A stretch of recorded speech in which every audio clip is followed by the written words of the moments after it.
Welcome back to the channel. I'm Johnny, the strength coach, and today we're going over the shoulder press and the pitfalls of what people do when they anteriorly pelvic tilt. Essentially what that means is where they shift the hips forward to try and get it directly overhead. If you're struggling to get it directly overhead without shifting those hips forward, you're going to have the bar right in front of you, and essentially what is the problem there? Why is it you can't get the bar overhead with keeping your body nice and level? Essentially, there could be many reasons. As a strength and conditioning coach, what I look is the biomechanics of people. And one of the main reasons, apart from weak core, weak glutes, and other various things that come from below, is actually what comes from above. So we look at the lats, and the lats can play a big component in terms of your mobility to get that bar overhead. So how essentially do we fix this? What I'm going to do is put all the science and make it as simple as possible, because this channel now is all about putting all the strength and conditioning, all the bodybuilding, and all the knowledge that I have into a short, easy format, so anyone from the beginners to advanced can understand it and adapt it without having to learn about all the intricate small muscles, which can be tedious. And sometimes you have to Google it online. What the hell is this? What is this guy chatting about? No, we don't want to do that. We just want to make it as simple as possible. So in order to do that, let's loosen out the lats and I'll show you how to do it. So let's get to the studio now, my gym studio, and I'll show you how to do that. So first let's look into the pitfalls of what is happening. So essentially your hips are shifting forward, that bar's going behind you, but your lats are essentially tight. So you might see that, or you might see the bar coming in front of you because you don't want to anteriorly pelvic tilt forward.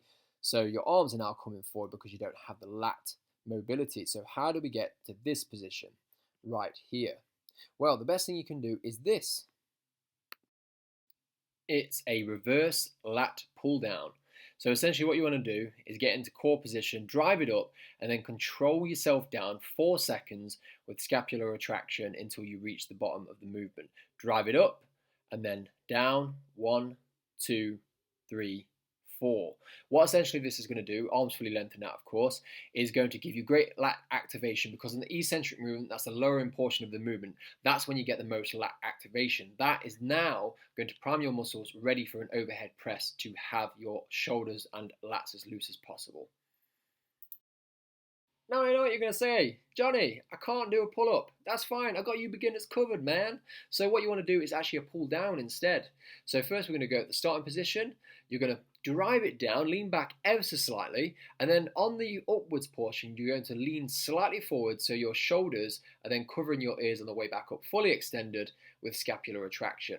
This way you're still going to get the same lat activation, but now you're strengthening up and mobilizing the lats just as well as you were if you were doing a pull up. So the end product should look exactly like this. Nice neutral spine, bar directly going overhead and in line with the hips. So everything is now perfectly straight and you've got a nice perfect neutral spine, so you should get much better at the press. Well, what did you think for that? Short, sweet, simple? Yep, lat opener does the job, doesn't it? So that's the end of the video. Of course, I would love you to share this video, subscribe and like the video, because that would help the YouTube algorithms and help me greatly in able to make more videos for yourself. Of course, I want this channel to grow and I want to get more people to see it. A lot of this content is all free content. If you do want to buy, obviously, any of my workout programs, they're all down below. Periodized plans, I've probably gone over this many times before, but that's something for you to decide if you want to try later on in time. If not, just make sure you get on these videos and I'll see you in the next one. Cheers.